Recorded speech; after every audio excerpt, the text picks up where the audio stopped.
merci à vous. Non, je ne suis pas accablé par l'élection américaine, contrairement à probablement 90% d'entre vous.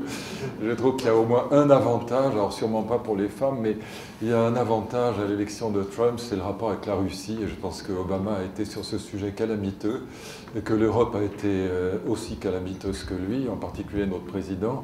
Et je pense que sur la question aussi bien de l'Ukraine que de la Syrie, on risquait vraiment avec Poutine d'avoir une montée aux extrêmes, comme ça s'est passé en 1914, la Première Guerre mondiale s'est déclenchée à cause des alliances en vérité. Et donc je ne suis pas aussi accablé que je devrais l'être. En plus je pense qu'Hillary Clinton n'était pas quelqu'un de si grandiose qu'on est vraiment beaucoup perdu. En revanche la réfraction en France est inquiétante parce que ça ouvre des perspectives aux plus mauvais. Et il y en a quand même deux. Je vous laisse trouver. Je reviens au vrai sujet, on ne va pas parler de politique politicienne ce soir.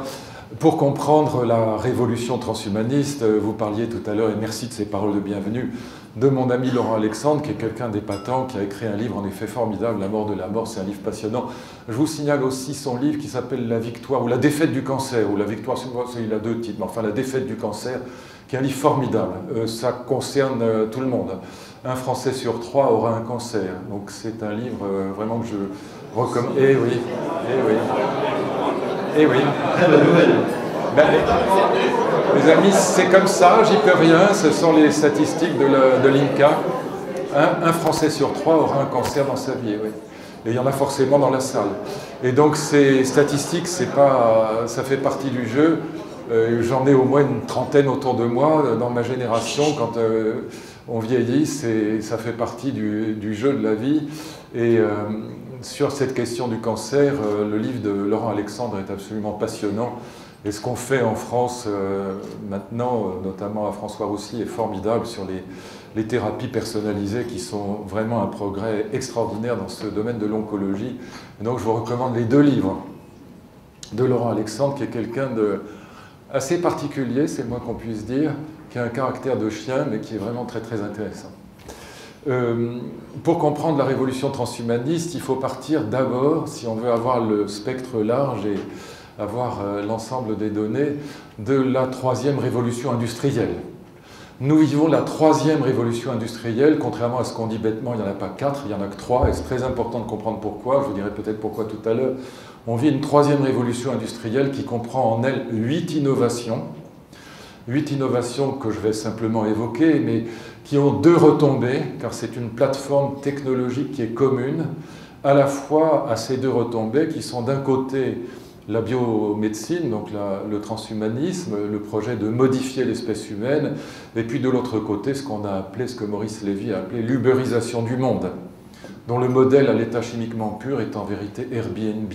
Simplement, Airbnbisation du monde, ça ne se dit pas facilement, Uberisation était plus facile, mais le vrai modèle, c'est Airbnb, le modèle de l'économie collaborative à l'état chimiquement pur. Les 2 retombées, donc d'un côté le transhumanisme, de l'autre côté l'économie collaborative, eh bien, ces 2 retombées ont une plateforme technologique largement commune, qui est celle de la troisième révolution industrielle. Voilà le schéma global.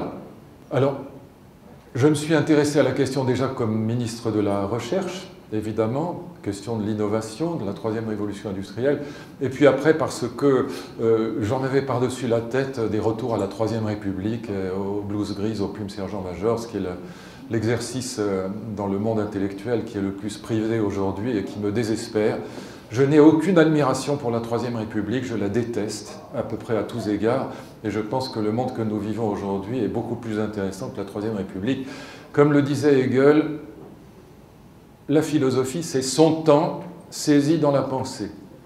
Et notre époque, c'est 1, la mondialisation, 2, la troisième révolution industrielle, et 3, oui, s'ils peuvent faire un peu moins de bruit à côté, ce serait gentil, c'est la révolution du mariage d'amour. Ce sont les trois grands traits caractéristiques du temps présent.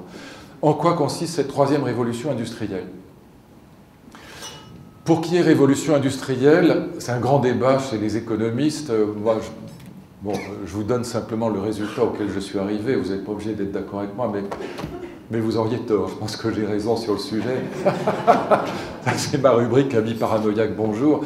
Mais pour qu'il y ait une vraie révolution industrielle et pas simplement une innovation partielle, il faut qu'il y ait 3 éléments qui sont inséparables. 1, des nouvelles sources d'énergie. 2, des nouveaux modes de communication, communication des idées et communication physique, c'est-à-dire des personnes et des choses. Et 3, que ces 2 innovations, énergie et communication nouvelle, commandent une nouvelle organisation de l'économie. Première révolution industrielle, on est en 1769, c'est Watt qui invente la machine à vapeur. La machine à vapeur, ça n'a l'air de rien, on pense tout de suite à la sidérurgie, ce n'est pas l'essentiel.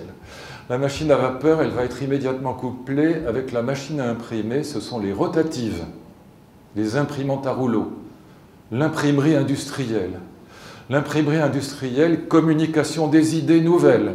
On va pouvoir imprimer la grande presse et on va pouvoir imprimer les livres à bon marché, le livre de poche. Eh bien, la grande presse, c'est la naissance de la démocratie. On peut ne pas aimer la presse, ce qui est mon cas, mais je la lis quand même tous les jours. Et sans la grande presse, il n'y a pas d'espace public démocratique, de discussion. Et puis, c'est la naissance de l'éducation nationale. Sans les manuels scolaires, pas d'éducation nationale. Et donc, cette invention de la machine à vapeur, elle va être l'invention, communication des idées, encore une fois, de la démocratie, de l'éducation nationale, de la grande presse et des livres à bon marché. Et puis communication réelle, physique, c'est évidemment le chemin de fer qui va permettre de transporter les marchandises et les personnes. 3e niveau de la première révolution industrielle, on a la naissance des usines, les unités de production centralisées. Ça n'a l'air de rien, c'est la naissance de la classe ouvrière, tout simplement. Naissance de la classe ouvrière, naissance des usines centralisées, naissance des grandes villes, avec quelque chose, il existait des grandes villes, mais très rares, avec quelque chose de tout à fait particulier qui est par avance le contraire exact de l'économie collaborative d'Airbnb, d'Uber et des autres.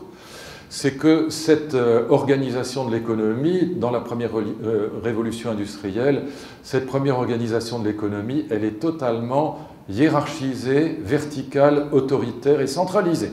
Le contraire du management latéral, horizontal que revendiquent Airbnb ou Uber. 2e révolution industrielle, c'est très important de noter, c'est épais une révolution industrielle, ça dure longtemps, ça dure 100 ans. On est un siècle après, on va inventer 2 nouvelles sources d'énergie. Watt est dépassé par Edison qui invente, il n'y en a plus maintenant, mais l'ampoule électrique à filament. Maintenant on a des LED, mais l'ampoule électrique à filament, c'est une invention merveilleuse. On est dans les années 1880, donc presque un siècle après, un peu plus, mais à 2 capis près, c'est la même chose. Et immédiatement après l'invention de l'électricité, de l'ampoule à filament, on invente une 2e source d'énergie, le moteur explosion. Nouveau mode de communication des idées, le télégramme, le télégraphe, le téléphone, la radio, la télévision. Et nouvelle forme de communication des personnes et des choses, on invente le train électrique qui va beaucoup plus vite que le chemin de fer à vapeur, et puis évidemment le camion, la voiture et l'avion à hélice. Nouvelle organisation de l'économie, c'est l'apparition des multinationales, 3e niveau de la 2e révolution industrielle. Sans le téléphone et sans l'avion, pas de multinationales. Vous voyez comment ça fonctionne? Voilà pourquoi. Je pourrais vous raconter ça pendant un séminaire d'1 année, mais on voit comment ça fonctionne, c'est-à-dire comment nouvelles sources d'énergie, nouveaux modes de communication intellectuelle et physique, plus nouvelle organisation de l'économie, forment une révolution industrielle. Et je vous donne un élément fondamental, comprendre pourquoi ça dure longtemps. Merci, c'est gentil, c'est parce que je veux qu'au fond de la classe, ils suivent. Non, laisse-le, va pas t'embêter. Pourquoi c'est épais? Pourquoi ça dure longtemps? Parce que vous avez un moment schumpeterien et un moment keynésien, pour parler comme ça. Qu'est-ce que ça veut dire en clair? Il y a un moment de destruction par l'innovation des emplois anciens, et c'est le moment que nous vivons aujourd'hui avec l'économie collaborative.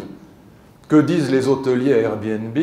Ils disent, mais nous, on a des normes incendie, des normes handicap, on a des salariés, on a des murs, on a 1000 choses de réglementation que les particuliers n'ont pas sur le dos. Et donc, on a un moment schumpeterien qui est un moment donc, de destruction du monde ancien, et notamment des emplois anciens. Et puis on a, et ça dure longtemps, ça dure 30-40 ans. Et puis on a un moment de recréation d'objets de consommation, de grande consommation, avec recréation d'emplois. Et c'est évidemment ces deux moments qui forment ensemble la période qui dure 80 ou 100 ans ou 120 ans d'une grande révolution industrielle. C'est pour ça que c'est complètement absurde de parler de quatrième révolution industrielle. Laissez ça à la presse, ça n'a pas de sens. La troisième révolution industrielle comprend évidemment la robotique, l'automatisation, la digitalisation, l'intelligence artificielle, le traitement du big data, tout ça fait partie de la troisième. Et va entraîner des grandes destructions d'emplois et des grandes recréations d'emplois. Ce qu'on va vivre n'est pas la fin du travail, comme le dit bêtement Rifkin, qui, à mon avis, est un imposteur absolu. Il annonce la fin du capitalisme, la fin de la propriété privée, l'âge de l'accès. On va vivre exactement l'inverse. On va vivre un capitalisme schumpeterien multiplié par 1000, avec des profits colossaux. Et donc c'est exactement l'inverse de ce qu'il annonce. On ne vivra pas la fin du travail, mais on va vivre un grand déversement. Prenons un exemple tout simple pour se comprendre tout de suite. Le modèle historique, c'est 1831. Si vous êtes allé à Lyon, vous êtes allé dans un restaurant lyonnais. Moi, j'ai dirigé le département de sciences politiques de l'Université de Lyon pendant 8 ans. Dès que je suis arrivé, plat inévitable dans un bouchon lyonnais, la cervelle de canut. D'où ça vient? Les canuts, on est en 1831, révolte des canuts. À l'époque, il y avait encore des gens raisonnables au ministère de l'Éducation. On enseignait l'histoire chronologique, on parlait de la révolte des canuts. C'est la première révolte dans l'histoire contre l'innovation technologique qui supprime les emplois. Les canuts étaient les ouvriers tisserands, héritiers des Luddites. 1811 en Angleterre, c'est la même révolte. Les canuts, restons en France, 1831, on les appelait les canuts parce qu'ils tissaient avec des grosses aiguilles qui s'appelaient des cannes, tout simplement. Vous avez vu ça dans les ports de Méditerranée, du Var par exemple. Il y a encore peu de temps, les pêcheurs ravaudaient leurs filets avec des grosses aiguilles en bois. Ça s'appelait des cannes. Ouvriers canuts. Qu'est-ce qui se passe en 1831? On importe la fameuse machine Jacquard. Quand j'étais gamin, il y avait encore des pulls Jacquard. Je ne sais pas si ça existe encore aujourd'hui. Ils étaient très laids d'ailleurs, extrêmement bariolés, fabriqués avec ces machines à tisser. Et la machine Jacquard, évidemment, machine à tisser, les ouvriers se révoltent parce qu'elle leur pique les emplois. Et ils ont raison d'une certaine manière.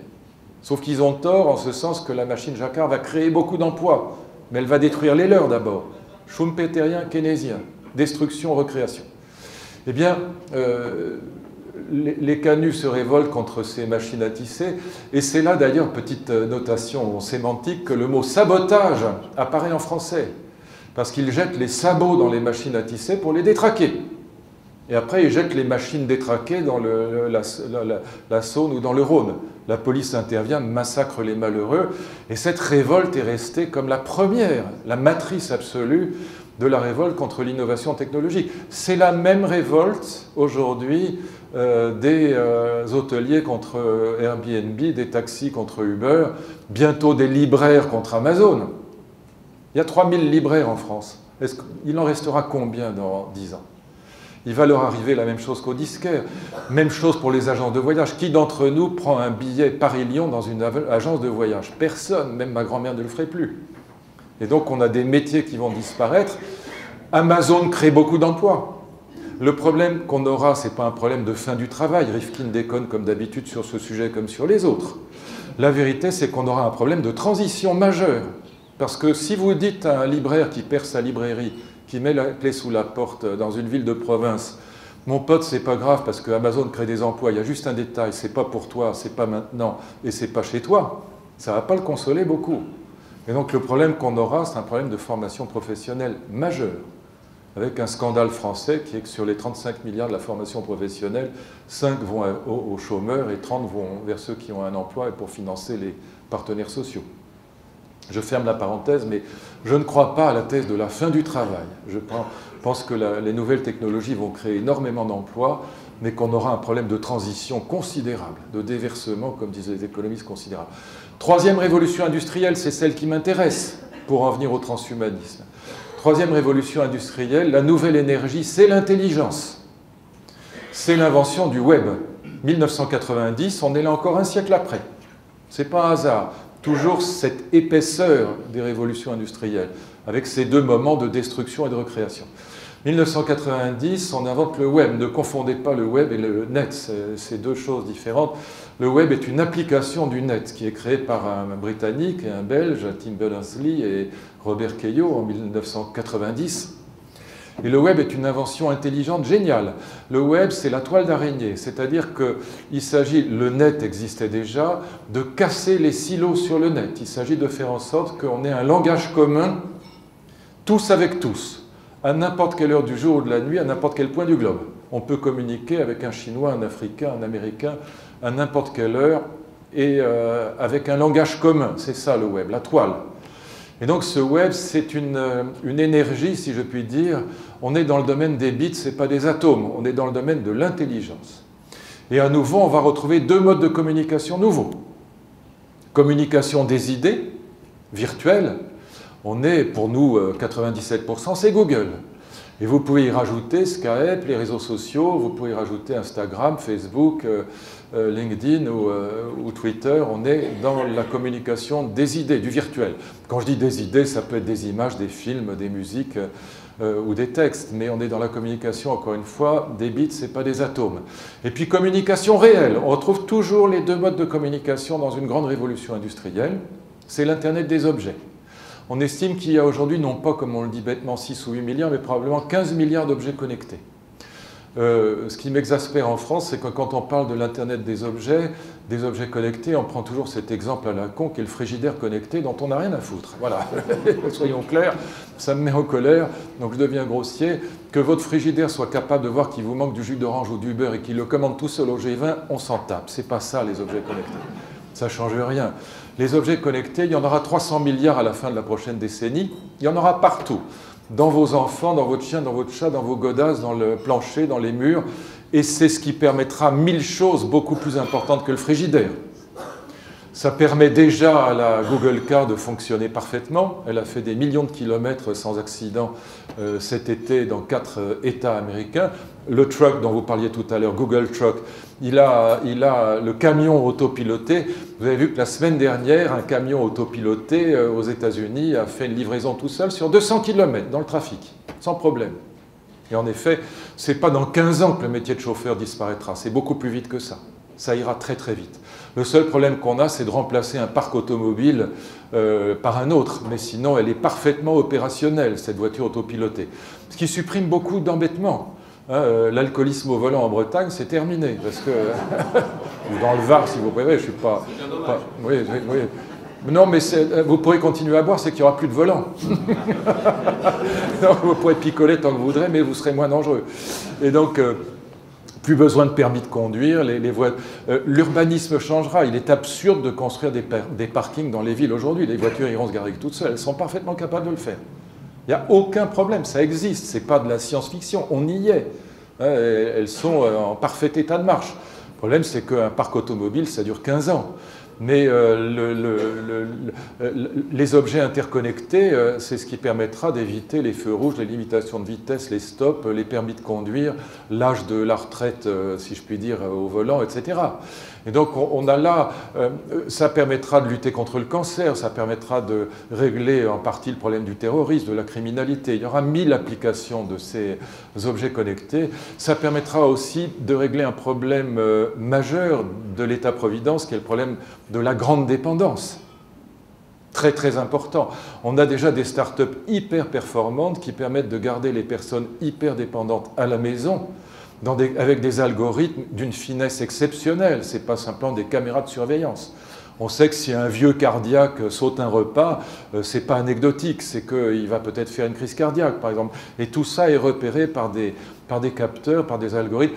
Les supply chains vont complètement changer. Tout ça est en train d'être bouleversé. Le monde de l'industrie va être bouleversé comme jamais. Ça va changer le monde davantage dans les 30 ans qui viennent que dans les 3000 ans qui précèdent. Et donc, on vit cette troisième révolution industrielle. Je vous disais, nouvelle énergie. Ce truc commence à m'exaspérer parce qu'il n'est pas très performant, pour être franc. Voilà, on va le serrer. Et donc, on a nouvelle source d'énergie, c'est l'intelligence du web. On a nouveaux modes de communication idéal. Oui, il suffisait de le... En fait, il est très bien ce truc, il suffisait de le serrer, c'est tout. Et nouveaux modes de communication avec l'Internet des objets. Et troisième niveau de la troisième révolution industrielle, c'est l'économie collaborative, le contraire de l'organisation économique de l'usine. Avec le modèle qui est Airbnb, qui est un modèle intéressant. Il ne faut pas dire uberisation pour dire concurrence. Non, c'est une concurrence d'un type nouveau parce qu'on a affaire à une concurrence qui repose sur trois innovations magnifiques. Un, l'Internet des objets, les capteurs sur votre smartphone. Deux, l'intelligence artificielle qui seule est capable de traiter des milliards de données en temps réel. Et puis trois, le traitement du big data. Donc, intelligence artificielle, capteur, c'est-à-dire Internet des objets, et traitement du big data permettent à Airbnb ou Uber de fonctionner. Sans ces trois éléments, pas de Uber, pas d'Airbnb. Et deuxième élément, vous avez affaire à une concurrence d'un type nouveau, parce que ce n'est pas une concurrence de professionnels contre d'autres professionnels. Il n'y a pas d'hôtelier chez Airbnb. Vous voyez? Et donc, on a une concurrence qui est celle de l'intelligence artificielle contre des professionnels de la profession. C'est donc très nouveau. Et donc, ce qu'on va vivre, c'est marchandisation du monde, dumping social et déréglementation. Plus super profit capitaliste. Donc, exactement le contraire de ce qu'annonce ce crétin de Rifkin. Non, je ne peux plus le supporter, lui. Vraiment, je me suis engueulé avec lui sur France Inter. On est parti, on ne s'est pas serré la main, mais j'en suis ravi. Et franchement, c'est n'importe quoi. Encore une fois, c'est dumping social, dérégulation, marchandisation du monde. Quand je recevais des gens à la maison, je ne les faisais pas payer avant. Et donc, c'est... en plus, profits colossaux. La capitalisation en bourse d'Airbnb, c'est 3 fois le groupe Accor. Ils n'ont pas une cuvette de chiottes, ils n'ont pas un mur, ils n'ont pas une salle de bain. Vous voyez? Et donc, quand on nous annonce la fin du capitalisme, ça fait rêver. Bon, et dumping social, quand vous allez chez McDo, vous tapez vous-même votre menu, que vous allez à Orly ou Charles de Gaulle, vous tapez votre carte d'embarquement, sur le travail que vous faites, l'employeur ne paye pas de charges sociales. Dumping social majeur. Donc c'est du super capitalisme schumpeterien. C'est de la disruption créatrice. Et donc annoncer la fin du capitalisme, la fin du profit et la fin de la propriété privée, je n'ai jamais vu de ma vie une idéologie au sens de Marx, c'est une illusion, une déformation de la réalité à l'état aussi chimiquement pur. Troisième révolution industrielle, je vous disais, deuxième élément. Premier élément, qu'est-ce qu'une révolution industrielle? Deuxième élément de réflexion, cette troisième révolution industrielle, maintenant que je viens de dire qu'il y avait 3 niveaux, énergie, communication, organisation de l'économie, cette troisième révolution industrielle, si vous voulez comprendre ce qui se passe, il faut bien voir qu'elle comprend, cette troisième révolution industrielle, 8 innovations géniales. Et elles sont convergentes. Et ces 8 innovations vont permettre une transformation du monde dans les 20 ans qui viennent, je prétends plus que dans les 2000 ans qui précèdent. 8 innovations, je ne peux que les nommer, j'en développerai une ou deux pour comprendre le transhumanisme, mais je ne peux que les nommer.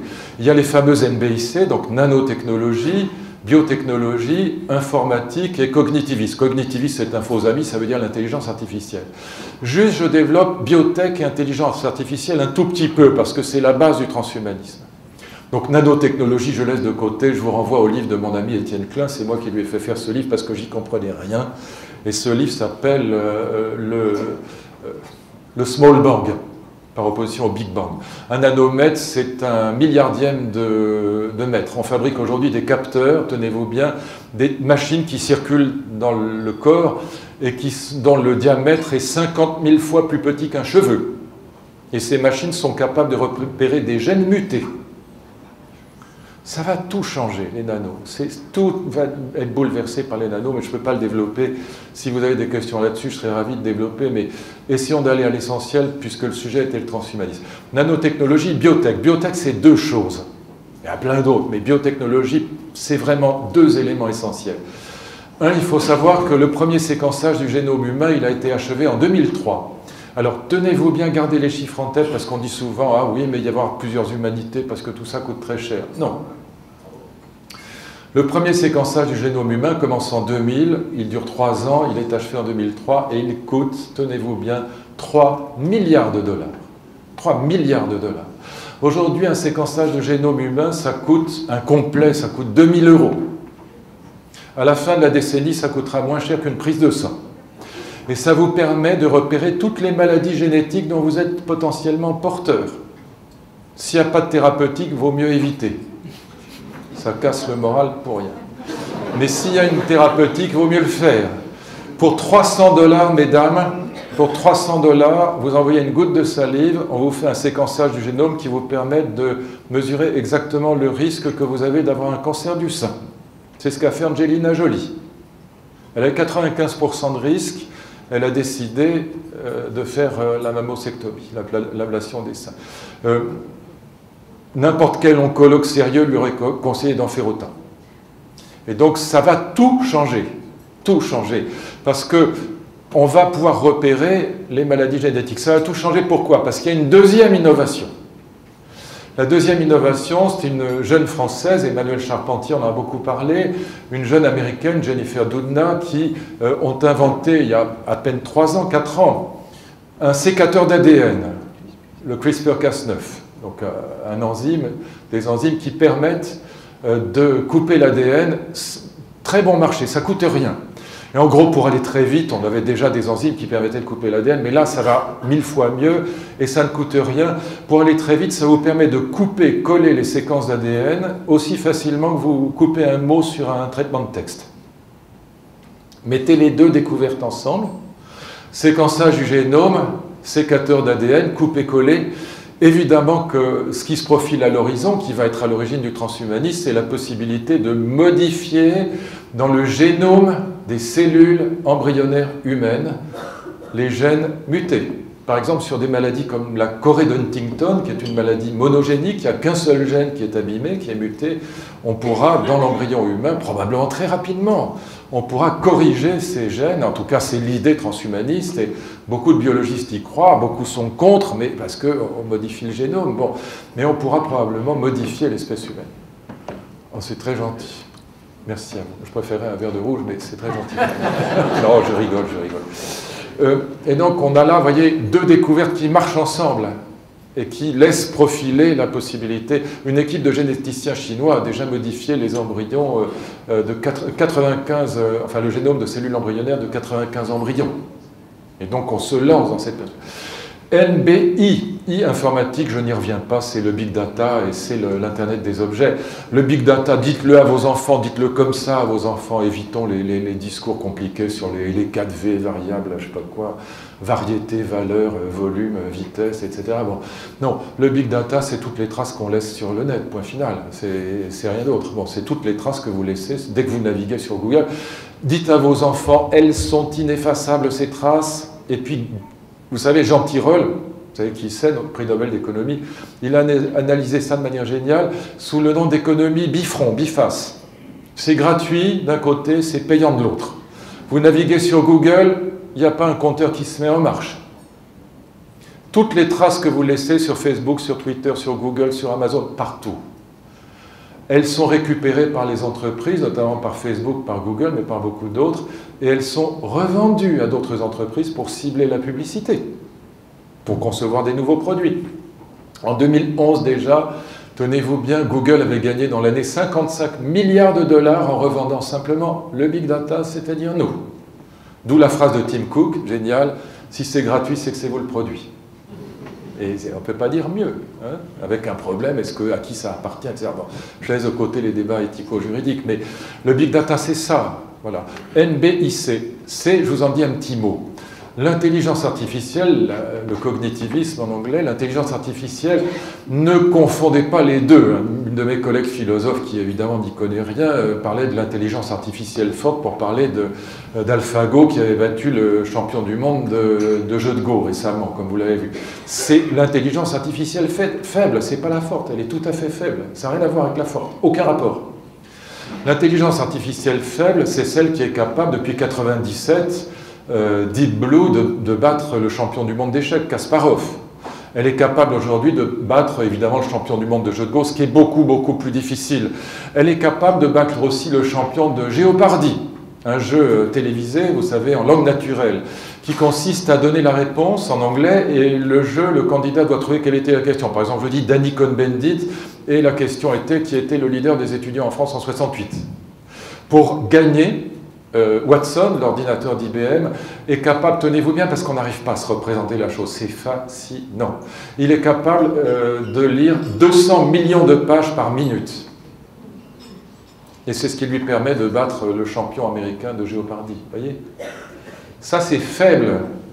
L'intelligence artificielle forte, ça n'a rien à voir. La forte, c'est le projet de l'Université de la Singularité, créé par Google en 2008, financé à coût de milliards de dollars. Ce n'est pas des plaisantins, il faut réfléchir un peu à ce qui se passe quand Google investit des milliards de dollars. L'intelligence artificielle forte, ce serait celle d'une machine, un ordinateur, qui serait capable d'avoir, comme nous, la conscience de lui-même, la conscience de soi et des émotions, la jalousie, la peur, l'amour, la haine. Et pourquoi ils pensent à ça, Google et l'Université de la Singularité? Donc Ray Kurzweil, qui est d'ailleurs un type tout à fait, un grand barjot, mais très intelligent. Moi, j'ai beaucoup discuté avec les chercheurs de l'Université de la Singularité. Au début, je rigolais quand ils me disaient on va fabriquer une machine qui a la conscience de soi et des émotions. Et puis j'ai vu qu'ils me regardaient dans le blanc de l'œil comme si j'étais un spiritualiste du 19e siècle en voie de disparition. Je me suis dit, il vaut mieux éviter, il faut d'abord entendre les arguments. Quels sont leurs arguments? Leurs arguments, ils sont en vérité très forts.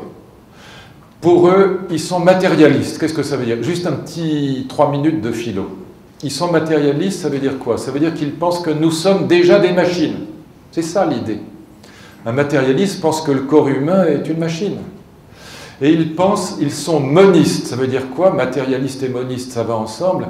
Ils pensent, contrairement aux chrétiens, qu'il n'y a pas d'un côté l'âme et puis de l'autre côté le corps, avec une âme mystérieuse d'un côté et puis le corps de l'autre. Il n'y a pas d'un côté la pensée et puis de l'autre côté le cerveau, qui serait une espèce de machine à part de la pensée. Non, ils sont monistes. Pour eux, ça ne fait qu'un. Autrement dit, il n'y a pas de distance entre la pensée et le cerveau. Du reste, un argument assez fort consiste à dire que si je vous bousille le cerveau, vous penserez moins bien. Ça, c'est vrai. Et donc, pour eux, la pensée n'est qu'un effet du fonctionnement des connexions neurales. Et donc, ce qu'ils disent, c'est qu'on parviendra un jour à imiter les connexions neurales dans une machine. Et c'est d'ailleurs très largement le cas aujourd'hui. On sera capable, par exemple, avec le deep learning, AlphaGo, il apprend en jouant contre lui-même. Et donc on sera capable... Et vous avez vu qu'il y a un papier qui est sorti justement de 2 chercheurs d'une filiale de Google, de Brain, et ils ont fabriqué des connexions neurales artificielles. Non mais écoutez bien, parce qu'on croit rêver, on pense que c'est de la science. Pas du tout, c'est pas de la science-fiction, c'est vrai. Ils ont inventé donc des neurones artificiels, des connexions neurales artificielles, qui ont discuté entre elles et qui ont créé sans que le type intervienne. Elles ont créé ces séquences, ces connexions neurales, tenez-vous bien, ce n'est pas une blague. Elles ont créé un code commun que les programmateurs n'ont pas compris. Et ils discutent entre eux, ou ces séquences discutent entre elles, sans qu'on soit capable de percer à jour le langage qu'elles ont inventé. Lisez l'article d'Attali dans l'Express et regardez l'article original. Il fait 15 pages en anglais, je l'ai lu hier. Fascinant. Fascinant. Très, très, très dangereux. Et n'oubliez pas que cette intelligence artificielle forte, déjà en juillet 2015, écoutez bien, parce que ça fait réfléchir. Elon Musk, vous voyez qui est Elon Musk, le patron de Tesla et de SpaceX, Bill Gates, quand même pas un nul, et Stephen Hawking ont signé ensemble avec 1000 chercheurs, vous avez vu ça sûrement, une pétition contre les dangers de l'intelligence artificielle forte. Alors je vous signale que Elon Musk, Bill Gates et Stephen Hawking, c'est pas Finkielkraut, Régis Debray et Michel Onfray, c'est pas les anti-modernes fanatiques de la Troisième République. C'est les super acteurs de la Troisième Révolution industrielle. Elon Musk a mis immédiatement 10 millions de dollars de sa poche, qu'il a bien rempli apparemment, dans une fondation destinée exclusivement à réfléchir aux dangers de l'intelligence artificielle. Vous voyez ? Et donc, il faut écouter ça, parce qu'on est en train d'y arriver. Donc, très, très grand danger. NBIC, il faudrait rajouter, je ne développe pas, je vais terminer dans moins de 5 minutes, mais il faut avoir ça en tête, NBIC plus 4 autres innovations. Les imprimantes 3D, d'ici très peu de temps, on imprimera des cœurs et des foies. On imprime déjà des oreilles entières, des cartilages humains, imprimante 3D. Puis c'est aussi tout le mouvement des makers qui est derrière, mais je laisse ça de côté. Hybridation de machines, le cœur de Carmat fonctionne. Il est très cher, mais il fonctionne, il fonctionnera. On va diminuer les coûts, la loi de Moore s'applique. Hybridation de machines, donc imprimante 3D, et puis la recherche sur les cellules souches, et évidemment la robotique. Allez voir sur Google, si vous n'avez pas vu, les robots de Boston Dynamics, qui sont une filiale de Google, que Google a revendu à Toyota. Ils courent dans la neige, et quand vous imaginez que ces robots-là, mais ils sont comme nous, ils peuvent être couplés avec Watson, avec AlphaGo, c'est-à-dire avec des puissances d'ordinateurs qui sont des milliards de fois supérieures à notre malheureuse intelligence. Ça vous donne des bestiaux qui sont vraiment très impressionnants et qui peuvent remplacer beaucoup de métiers, évidemment. Moment schumpeterien terrible qui s'annonce. Ces 8 innovations forment la base de la 3e révolution industrielle et comme je vous disais, il y a 2 retombées, le transhumanisme d'un côté, l'ubérisation du monde de l'autre. Transhumanisme, qu'est-ce que c'est? J'en ai presque fini. Mais si vous n'aviez pas l'arrière-fond, on ne comprend rien. On pense que les types sont juste délirants. Ils ne sont pas délirants. Le transhumanisme, c'est 3 idées. 3 idées qui sont à la fois très inquiétantes et très géniales. Et souvent plus prometteuses qu'inquiétantes. Moi, je suis très partagé et plutôt favorable. Vous verrez pourquoi. Première idée, c'est de passer d'une médecine de la thérapeutique à une médecine de l'augmentation, de l'amélioration. En anglais, c'est enhancement. Ça revient des millions de fois dans cette littérature, le mot enhancement. Quelle est l'idée? L'idée, c'est que la médecine, depuis son invention par les Grecs ou les Chinois dans l'Antiquité, elle existe probablement avant, la médecine, elle a toujours eu un modèle qui était le modèle thérapeutique. On appelait le médecin quand on s'était cassé la gueule, qu'on avait un accident, qu'on avait une maladie. Le médecin était là pour soigner. Médecine thérapeutique. Eh bien, mes amis, on veut, avec le transhumanisme, et notamment avec le CRISPR-Cas9 et le séquençage du génome, on veut passer d'une médecine de la thérapeutique à une médecine de l'augmentation, de l'amélioration de l'espèce humaine. C'est ça le projet transhumaniste. Améliorer l'espèce humaine, nous rendre plus forts, plus intelligents, plus résistants. La vaccination est déjà un premier pas. Mais regardez aussi ce que disent les transhumanistes, c'est qu'il y a des intermédiaires entre la médecine thérapeutique et la médecine de l'augmentation. Il y en a beaucoup en vérité. Il y a la vaccination, il y a la chirurgie esthétique. Quelle que soit la définition que vous donniez de la laideur, ce n'est pas une maladie. Et puis il y a les drogues, beaucoup de drogues. Pour prendre un exemple comique, mais il est très réel, le Viagra. Médecine de l'augmentation, sans mauvais jeu de mots. La pub Fiat, admirable, la petite cellule bleue qui tombe dans la Fiat 500, qui d'un seul coup devient considérable. On est dans la médecine de l'augmentation.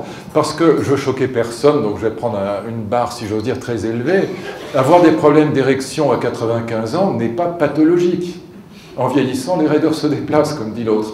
Et donc on a... Oui, ça permet de comprendre. Mais...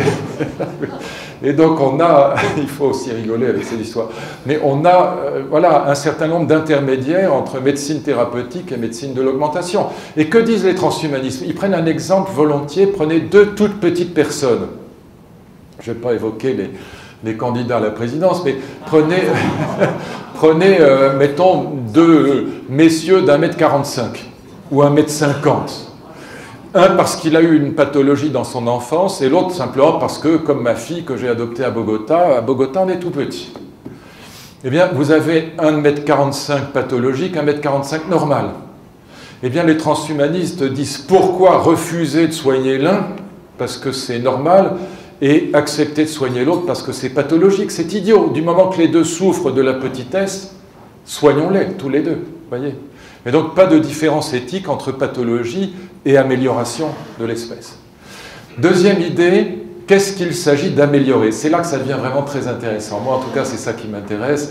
Il s'agit d'augmenter la longévité humaine. Contrairement à ce que les gens croient, je me suis engueulé avec mon camarade Kouchner, que j'adore par ailleurs, sur cette question, parce qu'il ne comprenait pas. On a augmenté l'espérance de vie, on n'a jamais augmenté la longévité. Ça n'a rien à voir. On a augmenté l'espérance de vie au XXe siècle. Je vous donne les chiffres qui sont d'ailleurs très intéressants. L'espérance de vie des Français en 1900 était très exactement de 45 ans. Pas beaucoup. En 1951, je prends cette date fatidique parce que c'est ma date de naissance, eh bien en 1951, l'espérance de vie des Français était de 63 ans, ce qui veut dire que statistiquement, je ne serais pas devant vous ce soir, ce qui serait fâcheux, surtout pour moi. Et donc, voilà, on a aujourd'hui une espérance de vie de 81-82 ans, ça je fais toujours moyenne homme-femme. Hein. Donc on a pris 40 ans d'espérance de vie pratiquement, depuis 1900. Mais on meurt toujours à 100 ans. 120 ans reste un record du monde, Jeanne Calment, 122 ans. Et donc on meurt toujours autour d'une centaine d'années, et encore quand on a la chance d'y arriver. Donc on a augmenté l'espérance de vie, pourquoi? Parce qu'on a éradiqué les morts précoces, et notamment grâce à la pénicilline évidemment, puis une hygiène de vie qui est meilleure. Mais on meurt toujours, on est toujours programmé pour mourir autour de 100 ans. Le projet transhumaniste, c'est d'augmenter vraiment la vie humaine, c'est-à-dire de nous faire vivre 120, 130, 150 ans et plus. Et ils ont un modèle, alors ne me croyez pas, d'ailleurs ne me croyez jamais, allez voir vous-même sur Google, tapez sur Google « souris transgéniques Rochester ». L'université de Rochester a fabriqué des petites souris transgéniques qui sont aussi mignonnes que les autres souris. Moi j'adore les souris, je trouve ça, j'ai passé ma vie à les retirer au chat. Et ces petites souris transgéniques, elles ont une caractéristique assez intéressante, c'est qu'elles vivent 30% plus vieilles que les normales. Pourquoi ? Parce qu'on est capable, par cette transgénicité, d'allumer, quand elles sont adultes, les cellules sénescentes. Les cellules sénescentes, ce sont celles qui sont en train de mourir. Elles pompent énormément d'énergie. On les allume, on les détruit. Un peu comme un jardinier va couper les branches mortes et l'arbre revit. C'est la même idée, au fond. Eh bien, ces petites souris, elles vivent 30% plus vieilles. Donc, pour nous, ça donnerait quelque chose comme 120 ou 130 ans. Et le gros intérêt, c'est qu'elles vivent surtout beaucoup, beaucoup mieux que les souris normales. Parce que le but de l'opération n'est pas de vivre complètement gâte dans un fauteuil roulant, c'est de vivre mieux, en bonne santé. Bon. Et donc, elles n'ont pas de maladie cardiovasculaire, très peu de cancer, et surtout mobilité beaucoup plus grande que les souris normales. Et donc, le projet, philosophiquement parlant, vous voyez l'idée, c'est, vous connaissez l'adage, si jeunesse savait, si vieillesse pouvait, c'est de fabriquer une humanité qui soit jeune et vieille à la fois. C'est très intéressant comme idée, je trouve. Fabriquer, outre le fait que moi, j'ai pas du tout envie de crever, mais l'idée, c'est, ben oui, bon, enfin, je trouve que... Bon, il y en a, vous savez, il y a beaucoup de suicides. Et puis il y a beaucoup, regardez en Suisse, par exemple, Dignitas et Exit prospèrent beaucoup sur ce qu'on appelle en Suisse les fatigués de la vie. J'ai beaucoup travaillé avec le ministre de la Santé en Suisse sur cette question d'Exit et Dignitas, donc du suicide assisté. Vous avez beaucoup de fatigués de la vie, donc de personnes qui sont en bonne santé, mais qui à 75-80 ans veulent partir, comme on dit. Donc moi, pas du tout. Mais bon, et donc, mais oui, je trouve qu'il y a tellement de livres à lire, tellement de femmes et d'hommes à aimer, tout ça est quand même formidable. Bon. Et donc, j'ai absolument pas envie de crever, mais indépendamment de ça, l'idée, c'est de fabriquer une humanité qui aurait donc la performance, si vous voulez, de la jeunesse, et qui aurait aussi la sagesse, si je puis dire, de la vieillesse. Je ne pense pas du tout qu'on soit plus intelligent à 66 ans, ce qui est malheureusement à mon âge, qu'à 25, mais on est tellement moins con que ça vaut quand même la peine. Et donc, voilà, je crois profondément ça. Et mon vieux père, qui s'est évadé 4 fois des camps nazis pendant cette terrible guerre, qui a vu des choses que je ne peux même pas raconter, qui sont à pleurer d'horreur, me disait toujours que si la guerre était réservée aux plus de 65 ans, il n'y en aurait pas beaucoup. Et je pense qu'il avait raison. Mais peu importe, en tout cas, le projet, c'est d'augmenter vraiment la vie humaine. Et puis la troisième idée, vous le citiez tout à l'heure, et c'est l'idée eugéniste. Alors en France, dès qu'on dit eugénisme, on a Jacques Testard sur le dos et tant d'autres. Et donc, parce qu'on dit tout de suite, ah ben ça y est, c'est le retour de Hitler, la réduction ad Hitlerum, ça marche toujours. Ça n'a rien à voir. Le projet n'a rien à voir avec Hitler, c'est tout le contraire. Et oui, c'est eugéniste quand même. Pourquoi ? L'idée, c'est qu'on a créé des États-providence en Occident pour essayer de lutter contre les inégalités sociales. On fait plus là où il y a moins. C'est les ZEP, par exemple, pour l'éducation nationale.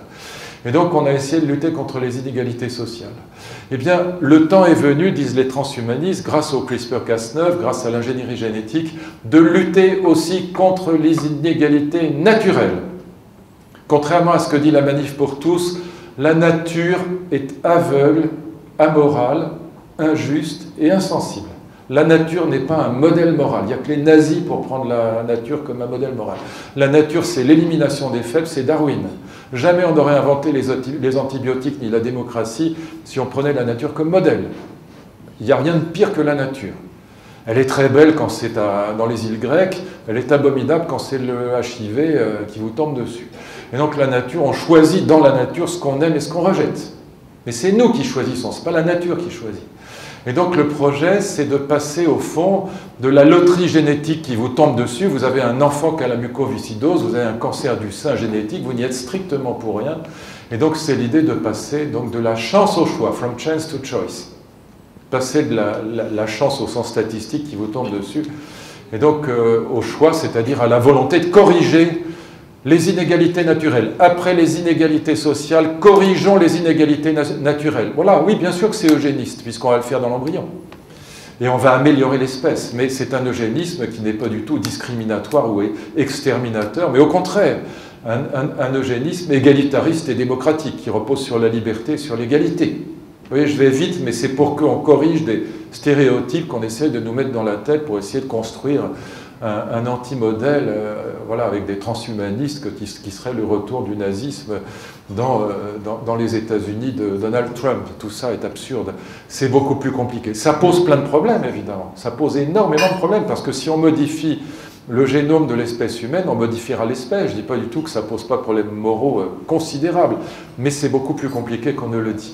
Alors je termine, j'ai déjà parlé trop longtemps, avec une seule question, en fait deux. Pourquoi c'est américain ? Tout vient de la Silicon Valley. Et toute l'innovation est américaine aujourd'hui. Quand elle n'est pas américaine, elle est chinoise. Quand elle n'est pas chinoise, elle est israélienne. Et quand elle n'est pas israélienne, elle est suisse. Rien dans l'Union européenne. Ça ne veut pas dire qu'on n'est pas des belles start-up comme Blablacar, mais toute l'infrastructure technologique vient de la Silicon Valley. C'est pas normal. Pourquoi? Il y a des variables économiques, fiscales, historiques, mais il y a aussi des variables religieuses. Faites-y attention, c'est très très important. 4 grandes spiritualités ont fait l'Occident.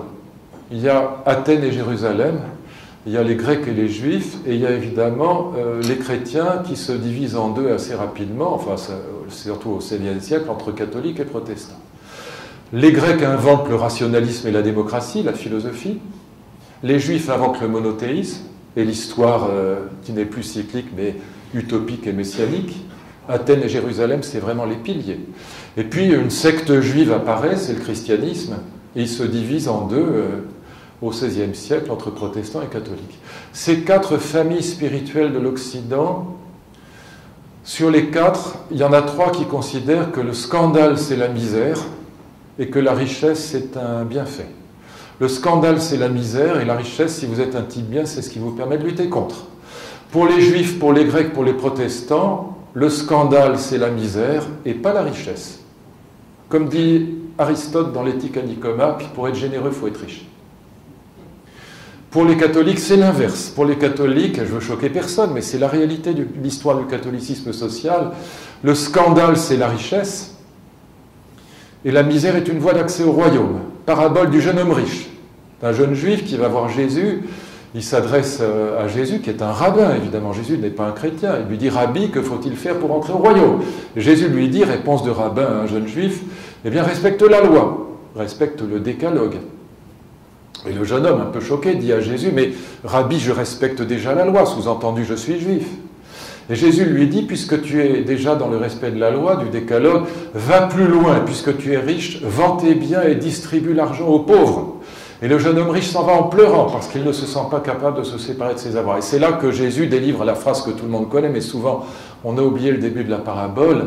Il sera aussi difficile à un riche d'entrer au royaume qu'à un chameau de passer par le chat d'une aiguille. Et je rappelle toujours, parce que la culture théologique est en voie de disparition, qu'il ne s'agit pas du chat d'une aiguille, mais d'une porte de la ville par laquelle les chameaux étaient obligés de se baisser pour entrer.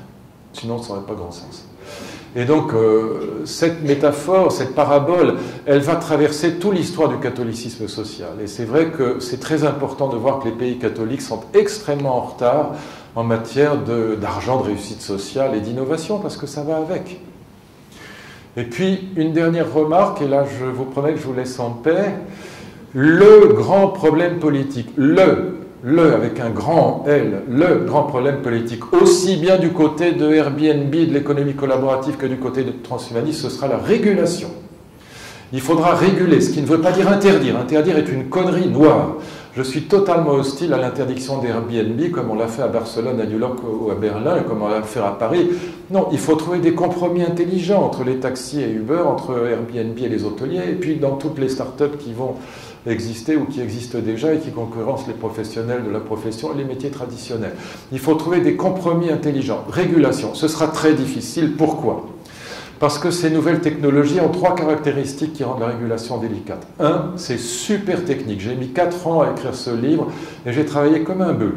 Et j'ai fait 3 ans de biologie bien avant à un très haut niveau pour heureusement avoir déjà un petit avantage sur nos politiques. Et puis j'étais mise à la recherche, donc je m'y suis intéressé. Mais ça m'a pris énormément de temps. C'est des milliers d'heures de travail pour un petit livre. Ça va...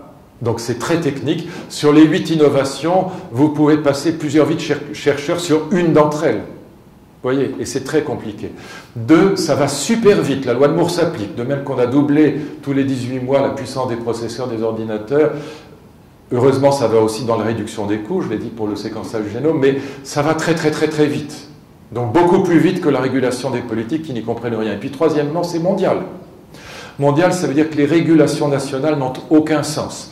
On a interdit l'insémination artificielle avec donneur aux femmes françaises. C'est une pure connerie, juste pour faire plaisir au lobby catholique du Sénat. Ça ne sert absolument à rien, puisque c'est autorisé à Londres et à Bruxelles. C'est juste pour emmerder les Françaises et les obliger à prendre le train. Ça ne sert strictement à rien. Si les législations ne sont pas au minimum régionales, pour nous, Européennes, ça ne sert strictement à rien. C'est fini aujourd'hui. C'est 1 heure de train pour aller en Belgique, où on peut pratiquer l'insémination artificielle avec donneur. Donc ça n'a aucun sens. Et donc, vous voyez, très technique, très rapide et mondial. Donc, régulation difficile. Si nos candidats à la présidence de la République découvrent l'existence du Bon Coin il y a 15 jours, on est mal. Merci de votre attention.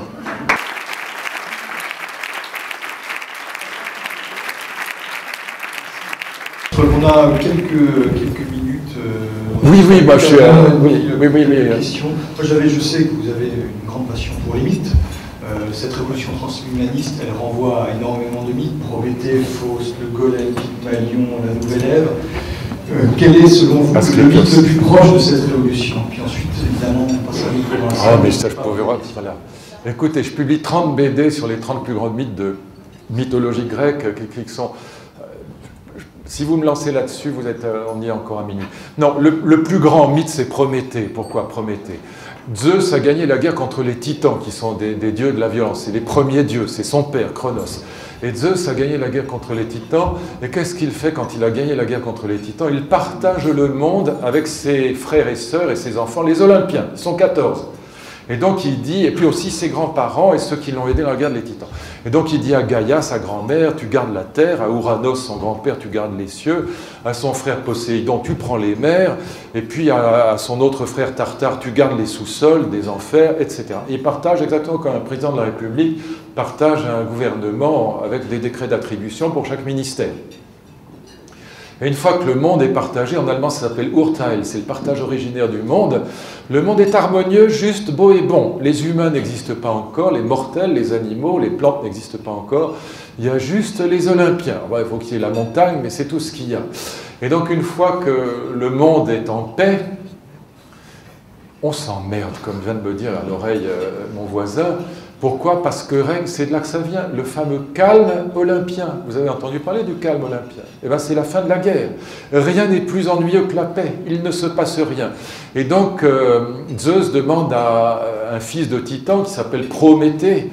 Prométhée, ça veut dire en grec celui qui pense en avant. Ça s'oppose à son frère Épiméthée, c'est l'idiot de la famille, celui qui pense en retard. Et donc, il demande à Prométhée de fabriquer les mortels. Pourquoi? Pour se désennuyer du temps. Parce qu'avec les mortels, l'histoire va revenir, la vie va revenir, la succession des générations. Et les dieux vont adorer s'amuser avec les mortels comme un enfant sadique s'amuse avec une fourmilière. Et donc Prométhée a un frère crétin qui s'appelle Épiméthée.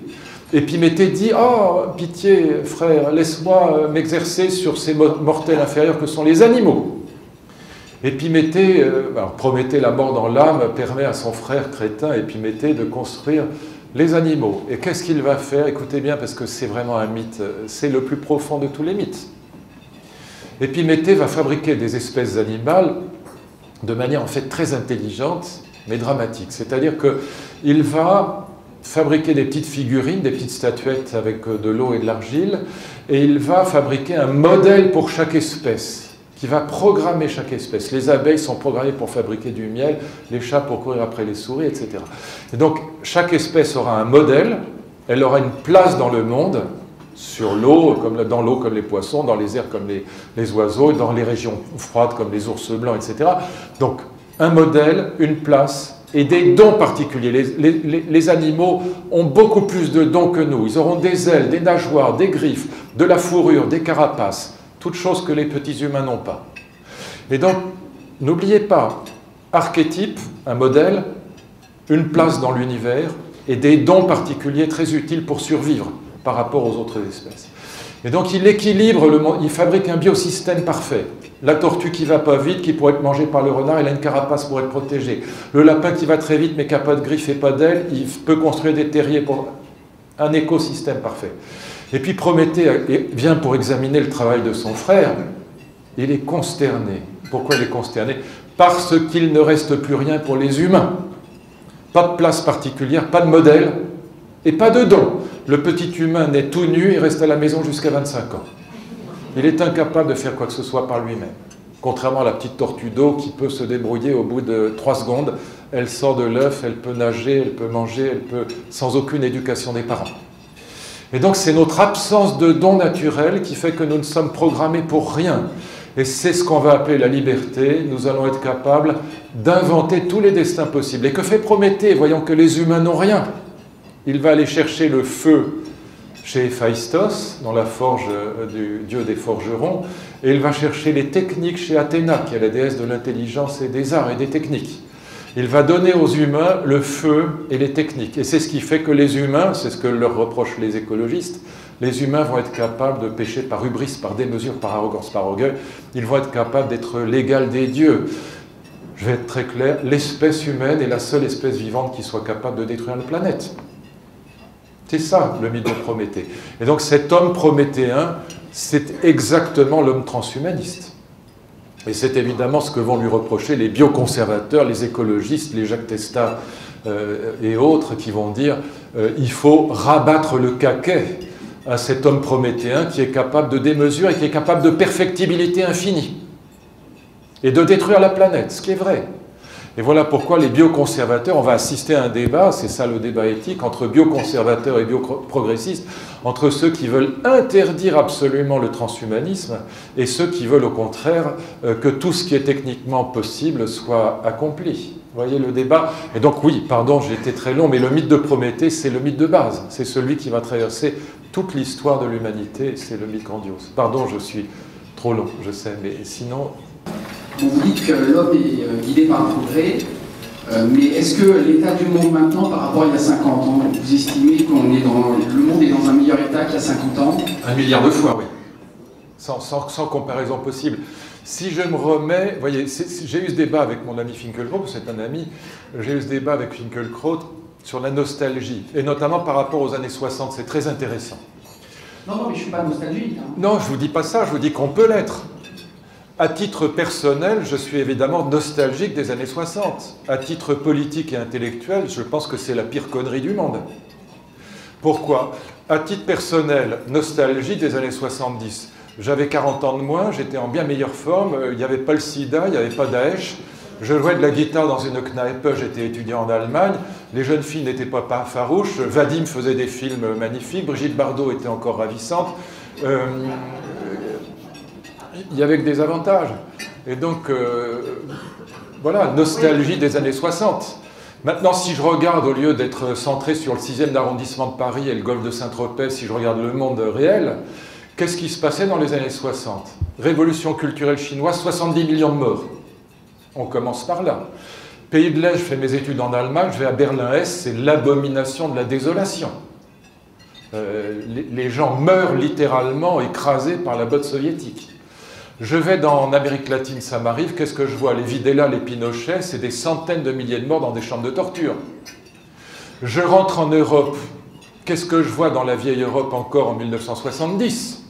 Franco est encore vivant, Je ne peux pas aller en Espagne parce que mon père a fait la guerre avec Malraux. Il a monté l'escadrille d'Espagne, il a tourné le film L'Espoir. Nous sommes sur la liste noire, je ne peux pas aller en Espagne. La révolution des œillets n'est pas faite au Portugal, régime fasciste, et la Grèce des colonels, c'est un régime néo-nazi. Je regarde l'espérance de vie, on a pris 20 ans depuis. Je regarde le niveau de vie, là j'emprunte les chiffres à Daniel Cohen, La prospérité du vice. On a multiplié par 3 le niveau de vie réel des Français depuis 1950. Donc quel que soit le critère que je prends, que ce soit des critères de liberté, que ce soit des critères matériels... Je vais en Suisse l'autre jour, pour des raisons, hélas, parfaitement honorables, je tiens à le préciser. Je suis reçu par le maire d'une ville de l'Appenzell, cher ami. Et je demande par curiosité quelle est la date à laquelle les femmes ont reçu dans le canton de l'Appenzell. Il y a 26 cantons en Suisse, l'Appenzell est un des cantons les plus archaïques, un canton germanique. Quelle est la date, je demande au maire de la ville, à laquelle les femmes reçoivent le droit de vote chez vous? Réponse, mesdames, tenez-vous bien, 28 avril 1991. Ah oui. Et oui, quand même. Et vous pouvez vérifier, c'est pas une blague, j'ai vérifié, parce que je ne croyais pas. Voilà, donc que ce soit en termes de liberté des femmes, que ce soit en termes de liberté des mœurs, que ce soit en termes de niveau de vie, que ce soit en termes d'espérance de vie, que ce soit en termes de fin du totalitarisme, la seule merde qui nous reste, c'est Daesh. Voilà. Et ils ne gagneront pas. Et là, je ne l'ai pas dit, mais je ne cesse de le dire à Juppé, à Fillon et aux autres. C'est pas Daesh qui fera le 21e siècle. Daesh, c'est un caillou, c'est un silex coupant dans la coupure, dans la chaussure. Mais c'est pas Daesh qui fera le 21e siècle, ce sont les GAFA qui font le 21e siècle. C'est Google, Apple, Amazon et Facebook. Daesh, c'est très très emmerdant. Mais Daesh, c'est rien. C'est pas Hitler, c'est pas Staline. Hitler, c'est 60 millions de morts. Staline, c'est 120 millions de morts, si je prends le communisme en ensemble. Daesh, c'est des tout petits joueurs à côté. Donc c'est très très embêtant, parce que, encore une fois, ça peut tomber sur n'importe lequel d'entre nous. Moi, ma fille, elle a perdu 3 copines au Bataclan, donc je sais ce que c'est que ça passe très près. Mais, encore une fois, c'est rien à côté de Hitler et Staline, et de Mao.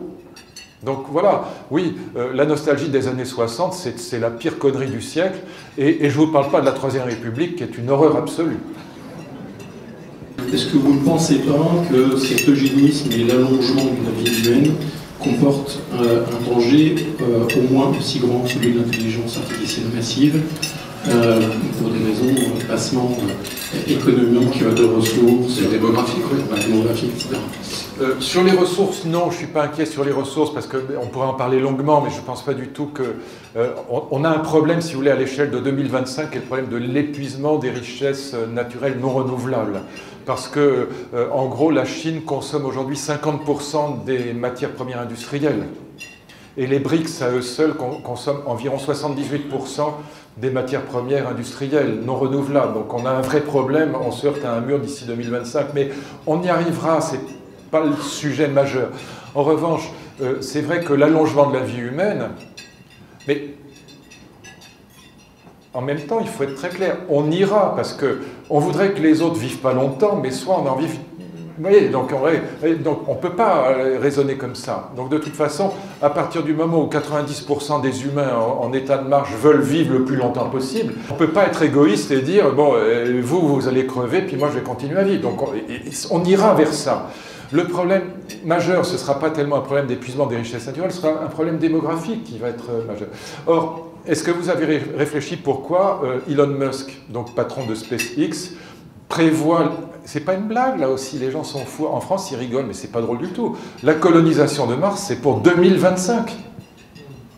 Et donc, vous avez bien vu, c'est pas pour rien qu'on a installé dans le désert une immense bulle totalement hermétique dans laquelle il y a des animaux, des plantes et des chercheurs, dont d'ailleurs un chercheur français, où ils ont vécu 6 mois totalement hermétiques, en enclos totalement fermés, parce qu'on prépare la colonisation de Mars.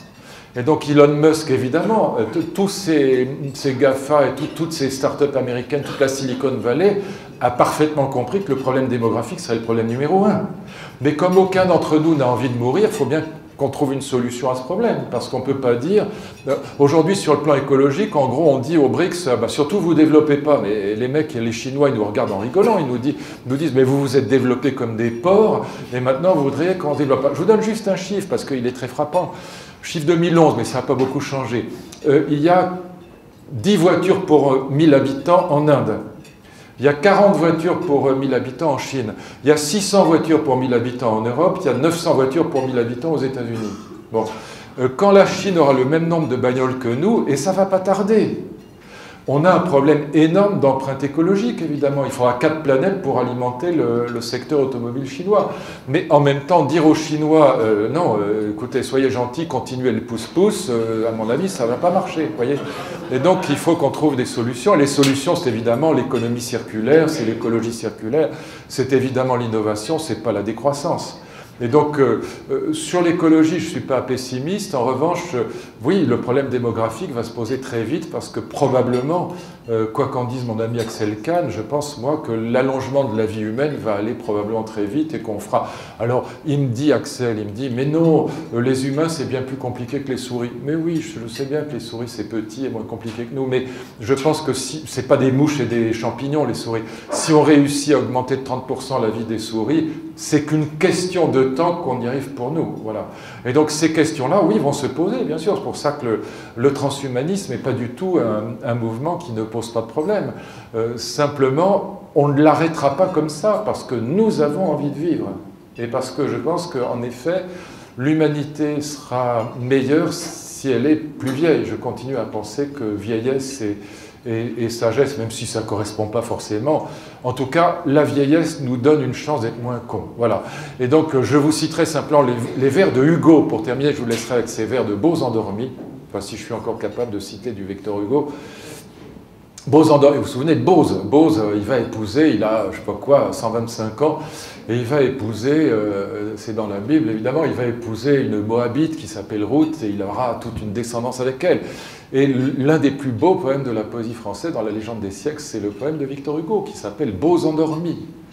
Et il est sublime, ce poème. Il est d'une profondeur abyssale, si je m'en souviens. Bose était bon maître et fidèle parent, donc il est très très vieux, hein, c'est ça l'idée. Bose était bon maître et fidèle parent, il était généreux quoi qu'il fût économe. Les femmes regardaient Bose plus qu'un jeune homme, car le jeune homme est beau, mais le vieillard est grand.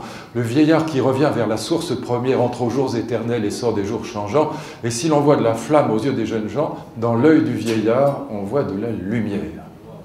Lumière plutôt que flamme, grandeur plutôt que force.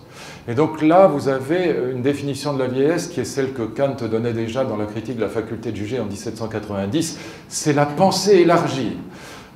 On peut être très très con quand on est vieux, et même souvent on est gâte, mais l'expérience nous donne une chance qui est la suivante. Je vous l'indique, c'est tellement profond et tellement juste à mes yeux. La pensée élargie, c'est quoi ? C'est la chance qu'on a avec l'âge, mais l'âge, ça ne veut pas dire le grand âge, mais la chance qu'on a quand on devient adulte, notamment, et en vieillissant après, c'est de s'arracher à ses particularités d'origine pour élargir l'horizon. Moi, j'ai fait mes études en Allemagne, c'est exactement ça. Quand vous apprenez une langue étrangère, j'ai appris l'allemand, j'ai appris l'anglais, j'ai passé 20 ans de ma vie à traduire les philosophes allemands, quand vous vous arrachez à une particularité d'origine qui, pour moi, est le français, évidemment. Au début, ça fait très mal cet arrachement, parce que quand vous êtes comme ça, dans un dîner, vous comprenez toujours ce que les gens disent quand ils racontent une blague, sauf la blague elle-même, par exemple. Et puis quand vous voulez draguer les jeunes filles, vous avez toujours l'air empoté, vous avez l'air d'un nul. Bon, heureusement, jouer de la guitare, ça aide, mais parce que ça traverse les langues. Mais donc, c'est un arrachement très difficile. Mais une fois que cet arrachement est fait, qu'est-ce que vous gagnez? La pensée élargie, c'est ça. Vous communiquez avec plus de gens, vous rentrez dans plus d'humanité, vous participez à plus de culture et à plus de culture humaine importante. Vous élargissez l'horizon. Et ça, sans l'âge, vous ne pouvez pas y arriver parce que ça demande du temps. De même qu'on ne peut pas savoir ce que c'est que d'avoir des enfants quand on n'en a pas eu. On ne peut pas savoir ce que c'est que parler une langue étrangère quand on n'a pas fait l'effort de l'apprendre. Et ça vous ouvre l'horizon, ça élargit l'horizon. Donc je pense voilà, que ce projet, au fond, de vivre plus vieux, vous savez, je termine avec ça, il y a 15 millions de livres à la Bibliothèque du Congrès, il y en a 11 millions à la Bibliothèque nationale. J'ai fait le calcul avec mon ami Bernard Pivot, même quand on est un barjot comme moi, on lit 10 000 livres dans sa vie, 15 000 si on est vraiment très très fou. Il y en a 15 millions à lire. Il y a tellement de femmes à aimer, mes amis. Merci à vous.